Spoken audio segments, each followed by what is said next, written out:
Imagine if you can go back to a time when ancient kings and priests ruled the earth. Or even further back when our ancestors took their first upright steps to becoming truly human. This ancient kingdom in the Horn of Africa will challenge everything you've known about the continent. We take you back in time to discover a land of spirituality, tradition, and independence. In the one place on earth where all of mankind began, a place that every human being can call home. Ethiopia.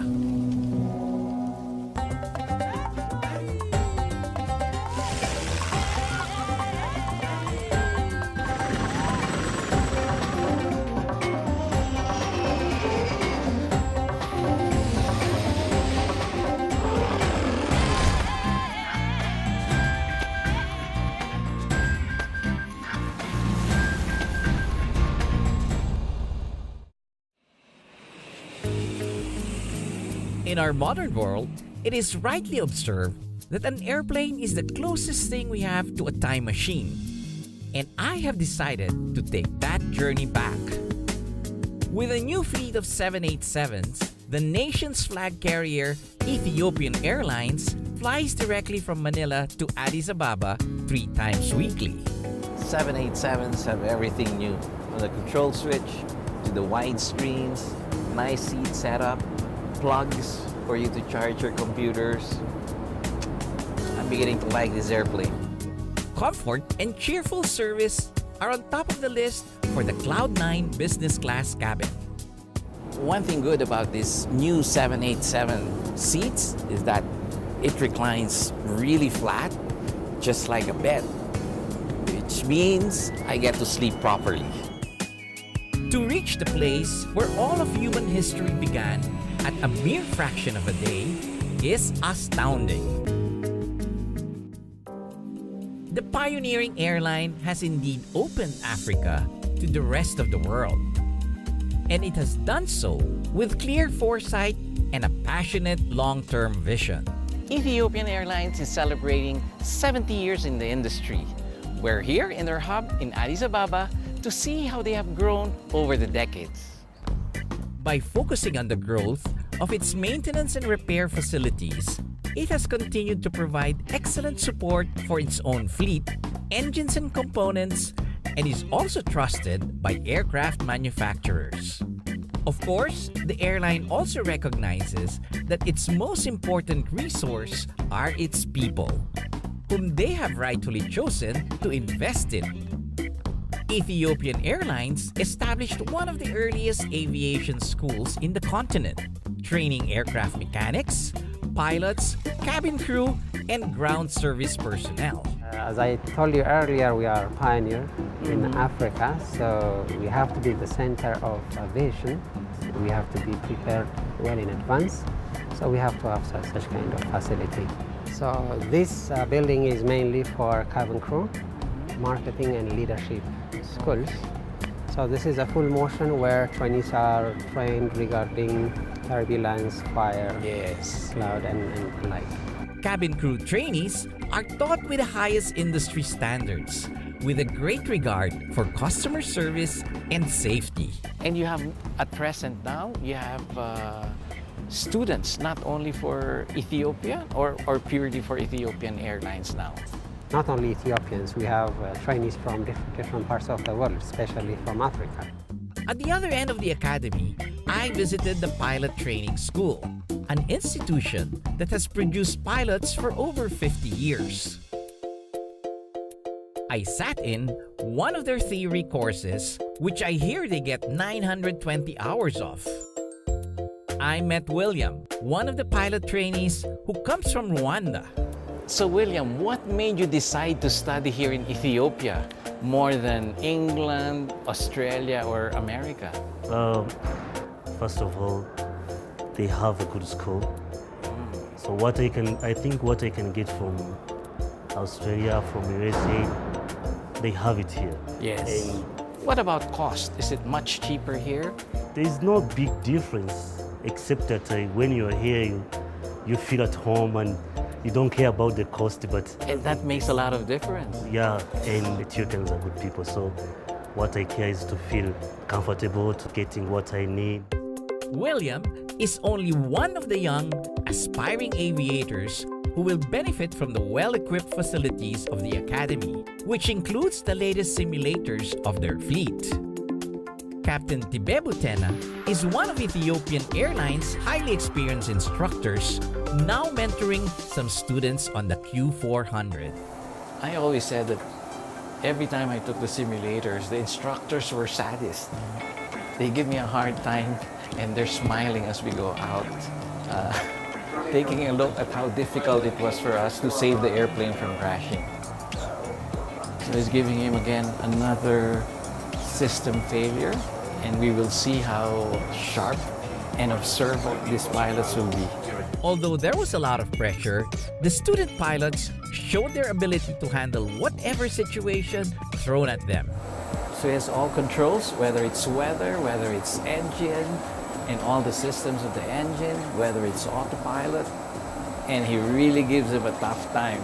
It was great to be able to control all the elements at will, and of course, kind of torment the students on a daily basis. So how is teaching? You prefer to be in the flight line, or you enjoy the teaching as well?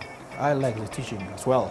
Teaching really it gives you a great experience. And also a sense of achievement when you are able to pass on the knowledge to these young kids. That gives you really a sense of pleasure. A visit to the Ethiopian Airlines headquarters makes one feel very optimistic about the aviation industry in Africa. And it's good to be led by this country, known as the land of origins.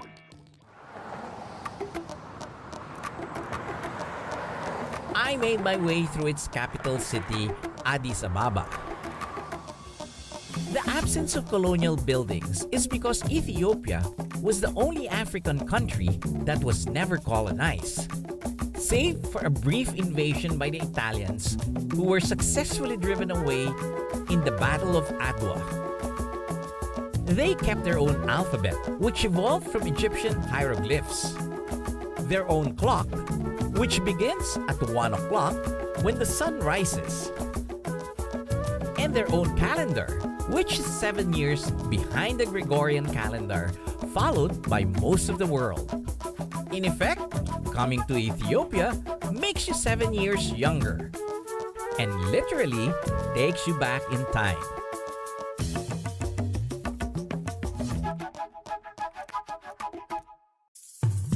Up next, I try to uncover Ethiopia's deep layers of culture and heritage as I continue to understand its significant position in world history.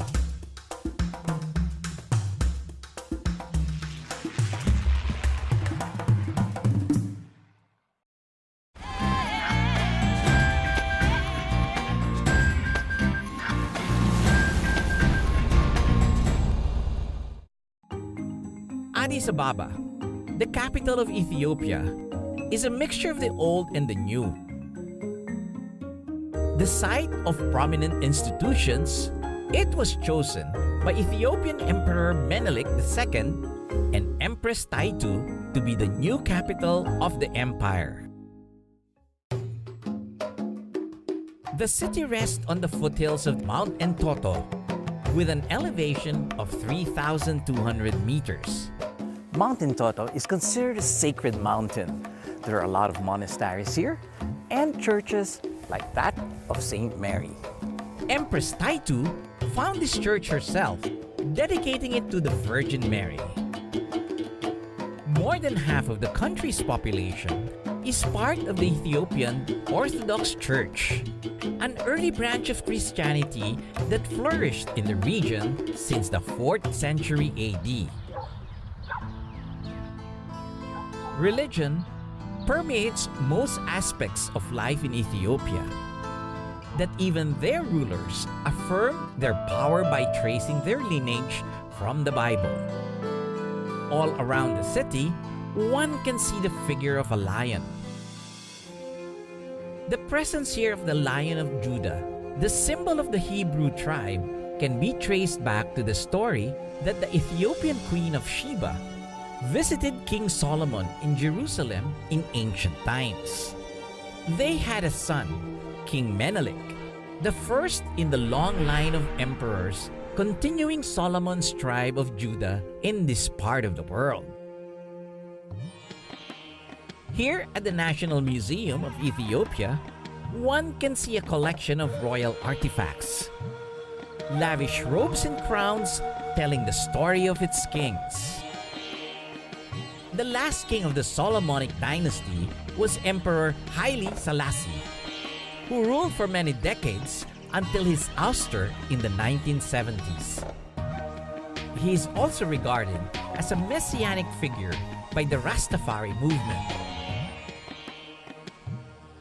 The museum also offers a peek into early Ethiopian life and culture, with a wide array of relics from excavations. But perhaps none can overshadow the museum's main exhibit and clearest message: the archaeological discoveries that have placed Ethiopia in the forefront of human evolution. Found in Ethiopia's rich valley beds are the fossilized remains of early hominids, our earliest human ancestors. Walking amongst million-year-old remains made me feel very young indeed, and also made me quite excited imagining each discovery. Finally, I approached her, someone I waited 3.2 million years to meet, Lucy. One of the most complete fossil is that of Lucy, who lived 3.2 million years ago. This is actually how tall she really was, only about 1 meter. And did you know why she was called Lucy? Because they were playing the Beatles song Lucy in the Sky when they found her. With ape-like features, save for leg bones that suggested she walked upright.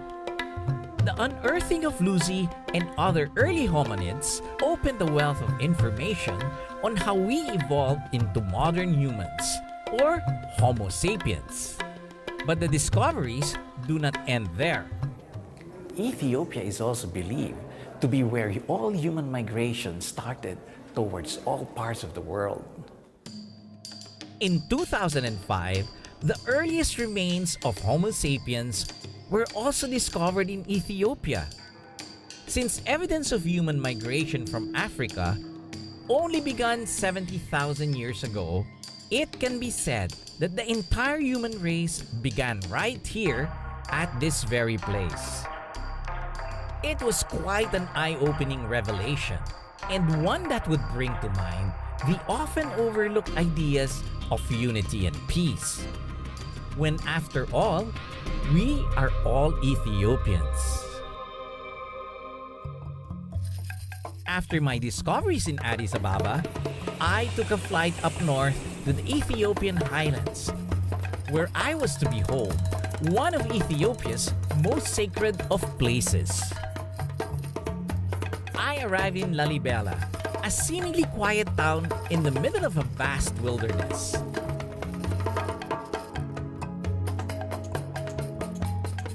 Finally, I made it to my destination, the Hotel Maribela. Welcome, Mr. J. Welcome, Maribela Hotel. Thank you very much. Very happy to meet everyone. I look forward to the stay here in Lalibela. The smell of incense has followed me throughout my travels in Ethiopia, and it was the same as I made my way through the lobby. Together with the hotel's traditional design, really felt like I was visiting a different place in time. Wow, what a nice view. This is the best view we have in Lalibela. As you can see, we have this river deep valley, the perfect sunset, all rolling mountains. As far as you can see. Exactly. Wow, I can stay here all day and just take it easy. So I'll leave you alone. Enjoy the view. Okay, thank you. With my home base established, I prepared myself for a journey that will take me back thousands of years into medieval Ethiopia. That's up next.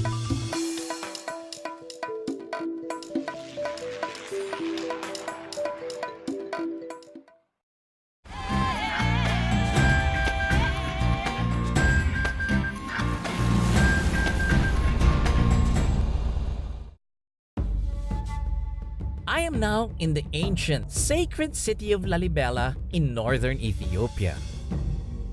The land is very fertile, and it was in this similar setting that an important crop was first discovered by nomadic mountain people.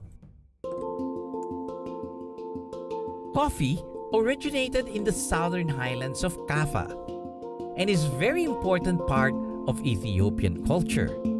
Sephew invites me to a coffee ceremony, and an invitation is always a mark of friendship and hospitality.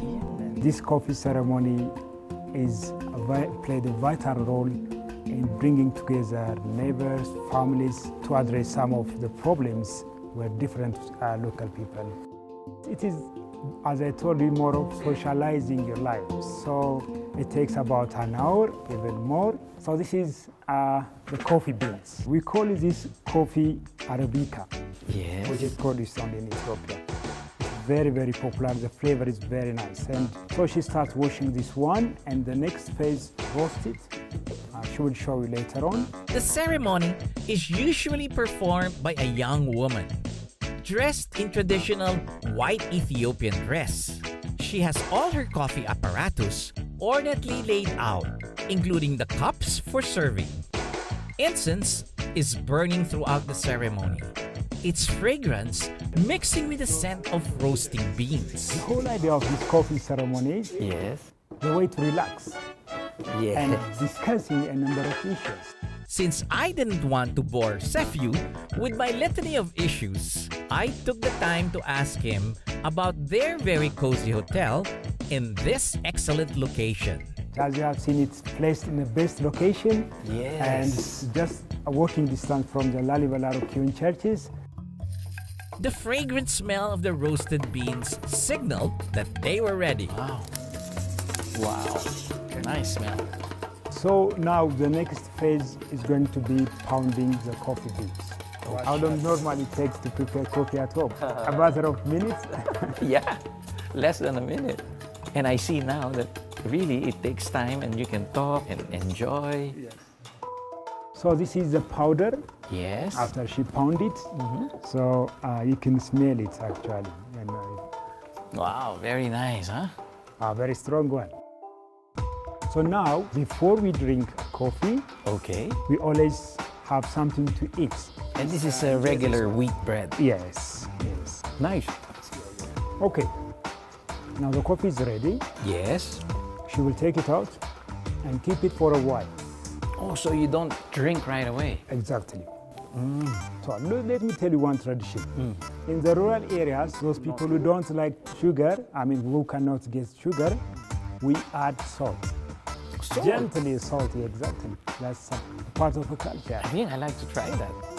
So you can try with salt. Okay, this is the first time I'll have salt in my coffee. The aroma is so good. It is polite to have at least 3 cups, as the third one is believed to carry a blessing. And by the third round, the spirit is said to be transformed by the taste of pure coffee, the way it has always been prepared for thousands of years. Feeling very energetic from my divine caffeine experience, I headed out with Sephew as the morning light hit the mountains of Lalibela. All over the mountain roads, I saw people and livestock climbing up the steep slopes to get to the town. These people have traveled far and wide, sometimes over the course of a few days, just to come here. Today is Saturday, and Lalibela's market day. Oh, that's why everybody's here in town. So people maybe from 50 kilometers away from here come here to buy and sell things. People carry heavy loads on their backs, and I can't even lift a bundle. Why? Why does everybody have sticks? One, they used to defend themselves from unexpected attack. I see. Okay. And second, when they walk, they can lean. They walk really a long way when they are tired. That's a good idea. Yeah, otherwise they can use also as a fur club. Okay. Look at this gentleman, that's right behind you. So he carries at the back. We followed the stream of people, oxen and donkeys to an extensive part of the valley filled with market stalls. And the marketplace has such a nice view, huh? It is, as you can, so colorful. Yes. Mind you, around midday, Yes. it absolutely will be packed full of people. And it's difficult to even to see your friends, and even difficult to move, as you have said. Yes. All kinds of goods are being sold here, and the place had a very busy, exciting energy. It was a very colorful scene, and one that could very well have taken place during the time of Christ. But all of these things I have seen here have yet to prepare me for the next day's discoveries.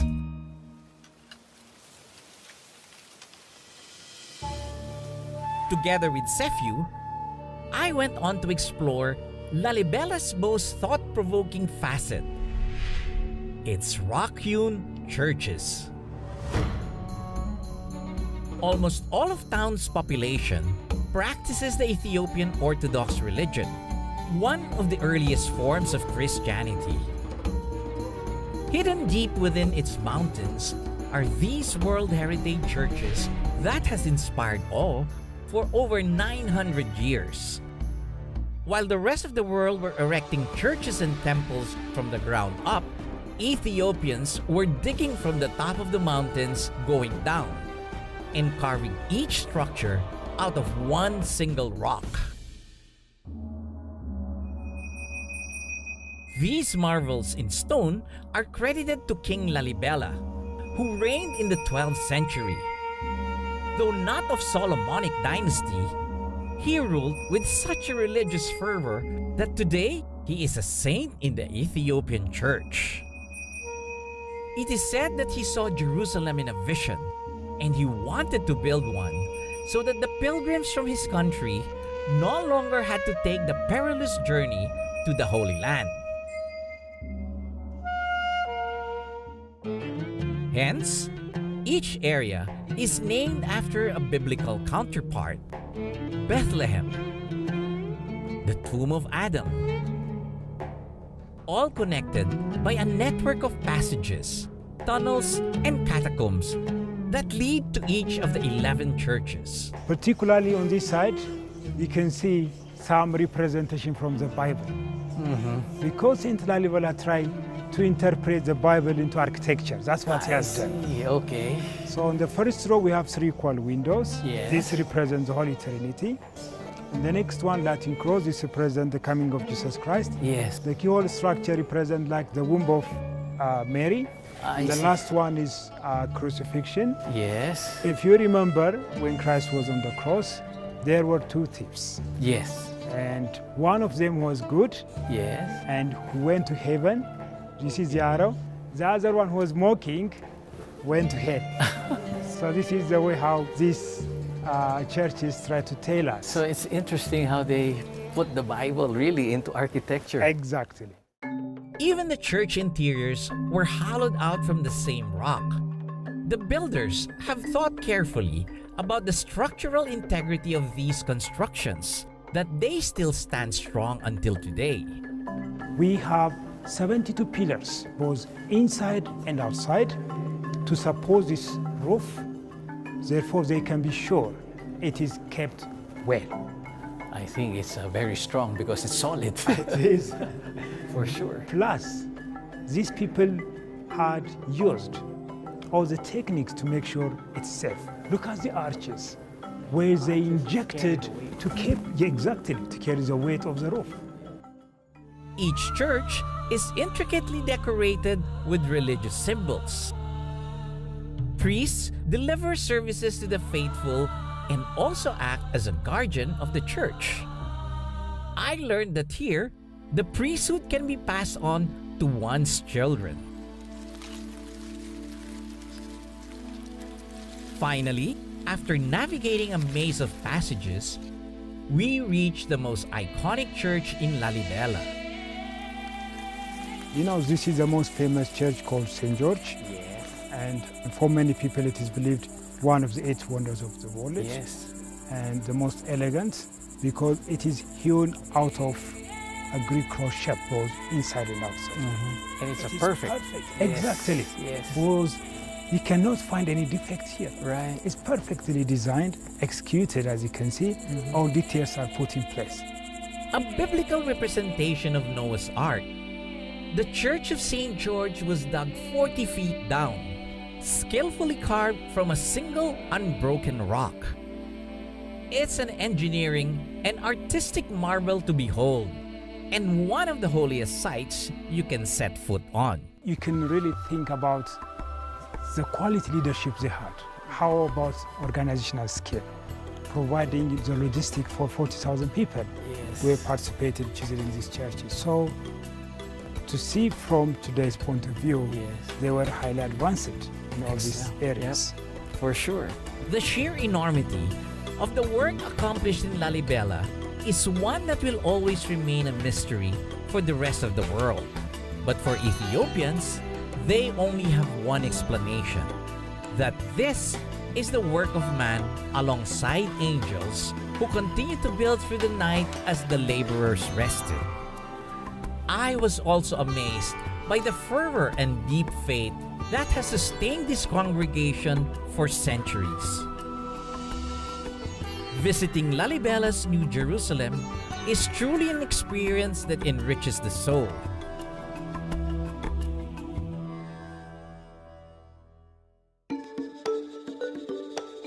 In the second part of our journey through Ethiopia, I cross its magnificent valleys to discover its natural wonders and rarest species, and through its most isolated regions to learn more about Ethiopia's incredibly rich and diverse cultures.